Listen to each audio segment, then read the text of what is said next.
It's the holiday season right now. You know, that time of year where sexual harassment is okay if it happens under a parasitic plant. It's also the time of year where Americans gather together with their families to eat as much food as humanly possible. Yeah, between the Thanksgiving turkey and the Christmas goose and the New Year's deep-fried peacock, I don't know. Seems like every day is another excuse for a giant meal. I mean, for the whole month, people are basically playing Tetris with their stomach. If I can fit this turkey leg between these two yams, maybe I won't puke. Oh, I did it. Unfortunately, though, every year there are Americans who can't participate in this feeding frenzy because for them, food is hard to come by. And this year, there are more hungry people than usual.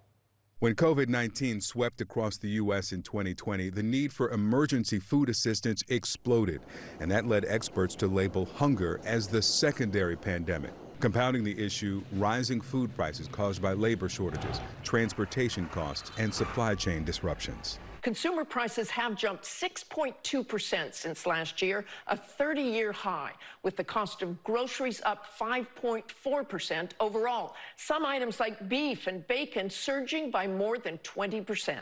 An average family of four paying $175 more for groceries per month than they paid last year. Feeding America says 42 million people, or 1 in 8, are going to bed hungry this year. Yeah, you hear that? That's a terrible, terrible stat. 42 million Americans are going to bed hungry. And nobody in America should be going to bed hungry. You know, you should be going to bed replaying all the conversations you had all day and overanalyzing if you said anything wrong. Plus, going to bed hungry takes all the fun out of your sex dreams. Because now a shirtless pizza guy shows up at your door and your mind is like, oh yeah, we're gonna eat that pizza. But this is actually a big problem in America. It's called food insecurity, which I know sounds like when a watermelon wears its t-shirt in a swimming pool, but all it means is that people don't know where their next meal is coming from. And honestly, it makes no sense. It makes no sense for a country this rich to have this many hungry people. I mean, then again, it makes no sense for a country this rich to have such poor healthcare or such poor infrastructure or such... Actually, are you guys sure that America's rich? I'm just saying, is this like a lie that you said at a bar once and it kind of spun out of control? Either way, thanks to the pandemic, inflation, and supply chain issues, this problem is as bad now in America as it's been in decades. And it may not come as a surprise that the groups hit hardest by food insecurity are the ones that get hit hardest by basically every problem in America: minorities, the elderly, and the disabled. But it turns out this problem is so widespread that it's also hitting a group you might never expect: the troops. Near Norfolk Air Station, Oceana, you're looking at an American shame: the need to feed military families who can't feed themselves. 160,000 military families fight hunger. Thank you for your service. Especially vulnerable junior enlisted ranks. Almost 30% of them need help. The people who serve our country and sacrifice every single day have to go to a food pantry to make sure that their families are fed. Among the causes, low wages, frequent moves, high unemployment among military spouses. How can they focus on the mission when your family can't even survive? Yeah, that's right. How can you fight a war if you're hungry? It's never a good sign for your military when everyone is trying to get transferred to Colonel Sanders' units. I mean, at a certain point, you realize the other side doesn't even need weapons to defeat you. They can just hold up a bag of chips. Come and join the Taliban. We have flaming hot. I mean, for real, think about it. America spends over $700 billion a year on the military, and its soldiers are going hungry? At the very least, they could make some of those fighter jets edible. I mean, half of them can't even fly anyway. You might as well deep fry them. And that's just how bad food insecurity has become in America. You know, usually when people need help finding a meal, they can turn to their local food bank. But it turns out things have gotten so bad that food banks are facing the same problem as everyone else. Food banks across the nation are facing yet another crisis just before the holidays. Organizers say supply chain issues and inflation have led to a drop in donations. They say that forced food banks to buy more items on their own at higher prices, and of course, since the pandemic hit, more people have been leaning on them for help. We are basically competing with everyone else as a pantry, right? Supermarkets, the household consumers. At El Pasoans Fighting Hunger, demand has quadrupled since the pandemic started. And now truckloads of food just aren't showing up to their desert community. So we are struggling every day to find adequate supply, and I've never seen anything like this. One food bank director told MSNBC that her food bank usually has 5,000 turkeys in their freezer this time of year. This November, they had 5. Damn, 5 turkeys for thousands of people. Even Jesus would be like, well, I mean, I do miracles, but this, come on, guys. But yes, the place that helps people who are struggling to get food is struggling to get food, which is a really bad sign. It's like a fire truck being on fire, or a firefighter being stuck up a tree. Just go down the way you came up. Go down the way you went up. I can't, I'm scared. So right now in America, this is a real crisis. And one person helping to solve this crisis is Chef Jose Andres. His organization, the World Central Kitchen, is on the front lines fighting against food insecurity. And he joins us right now to talk about it. Chef Andres, welcome back to The Daily Show.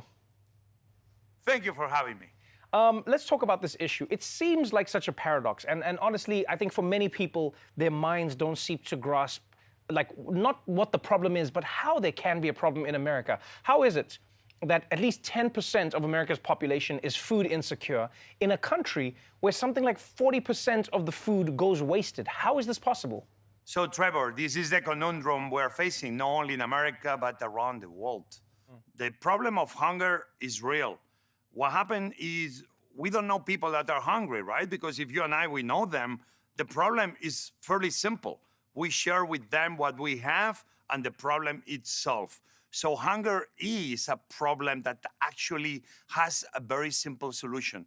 Let's put democracy, let's put our government, the institutions at the service of making sure that hunger is a problem of the past, because yes, it's enough food to feed everybody. We need to make sure that food stops being the problem, but food actually becomes the solution of having, you know, a community, a society that keeps looking forward to the future, one plate of food at a time. Now, have you come across any specific models that work better than others? I mean, you know, you've been in disaster zones helping people get food everywhere from Puerto Rico to Texas. You know, you've been in situations where people don't have the infrastructure to get the food, and so you have to find a way to build that. Or there are people who are just food insecure and they don't have the meals, but they do have the infrastructure.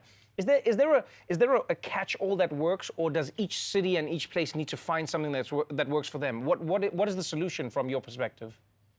Obviously, it's not one solution that just covers everything and everywhere. Every community will need its own response. But let me show you what we did with World Central Kitchen. In a moment that the entire restaurant system was shutting down all across America, what we did at World Central Kitchen was very simple. If you need to stop a fire, you send the firefighters. If you need to feed people, who you should be putting in charge of achieving this? Cooks, restaurants. How many tens of thousands of restaurants we don't have in America? In a moment that they were shut down, what World Central Kitchen did was simple.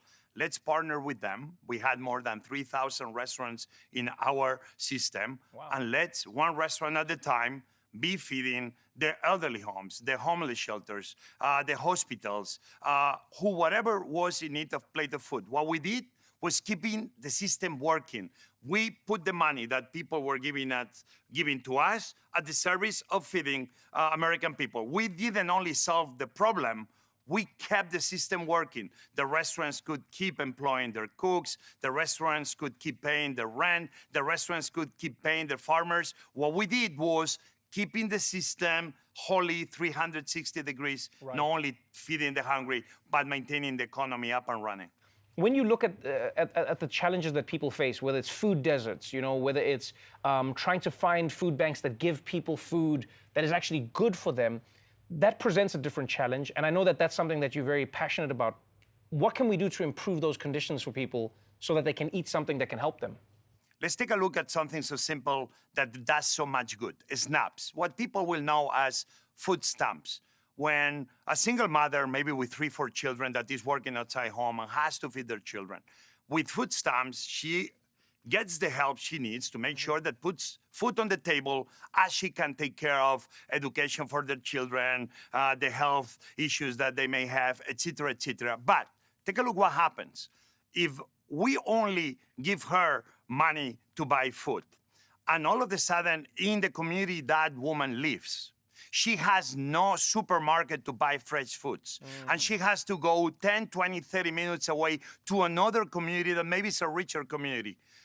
If all of a sudden we make that the federal government supports the ending of food deserts in America, that woman will be able to buy locally with the same money of solving the problem of hunger. We are helping the economy to become more productive, creating jobs, helping that woman to live in a community that actually she's proud of. All of a sudden, we don't only end hunger, we don't only end food deserts, but we make one community at a time better. This is a way we need to start thinking in smarter ways to end hunger. Not only use throwing money at the problem, but investing in smart solutions that make one community at a time better.